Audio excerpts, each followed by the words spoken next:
2 table spoon அளவுக்கு எண்ணெயை விட்டுக்கலாம். நம்ம வந்து 2 வெங்காயத்தை கட் பண்ணி வச்சுருக்கோம், இதை சேர்த்துக்கலாம்.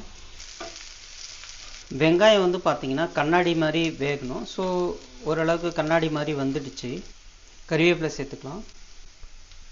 இப்போ தக்காளி வந்து சேர்த்துக்கலாம். இஞ்சி பூண்டு விழுது வந்து வச்சுருக்கேன் 1 ஸ்பூனு, இதை சேர்த்துக்கலாம். 1/2 ஸ்பூன் மல்லித்தூள் சேர்த்துக்கலாம். சீரகத்தூள் வந்து ஒரு 1/4 ஸ்பூன் சேர்த்துக்கலாம். மிளகுத்தூள் 1 ஸ்பூன் சேர்த்துக்கலாம். 1/2 ஸ்பூன் மிளகாய்த்தூள் சேர்த்துக்கலாம். மஞ்சள் தூள் 1/2 ஸ்பூன் சேர்த்துக்கலாம். உப்பு தேவையான அளவுக்கு சேர்த்துக்கலாம். இப்போ நல்லா மிக்ஸ் பண்ணிவிடுவோம். கொஞ்சமாக தண்ணி ஆட் பண்ணிக்கலாம்.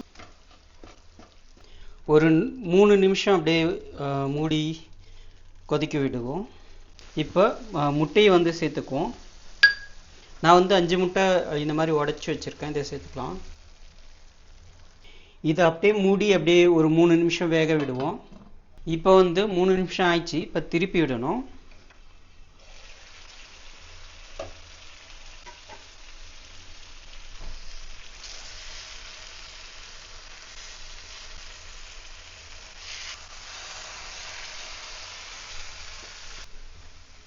இப்போ நல்லா திருப்பி விட்டாச்சு. ஸோ மறுபடியும் ஒரு 3 நிமிஷம் அப்படியே வேக வைப்போம் லோ ஃப்ளேமில். 3 நிமிஷம் ஆயிடுச்சு. இதை ஓப்பன் பண்ணி பார்க்கலாம். இந்த மாதிரி கட் பண்ணி விட்டுப்போம். ஸோ அப்போ வந்து நம்மளுக்கு நல்லாயிருக்கும். அவ்வளோதான் ஃப்ரெண்ட்ஸ். இப்போ வந்து நம்ம ஸ்டவ் ஆஃப் பண்ணிக்கலாம். எவ்வளோ சூப்பராக வந்திருக்கு பாருங்கள்.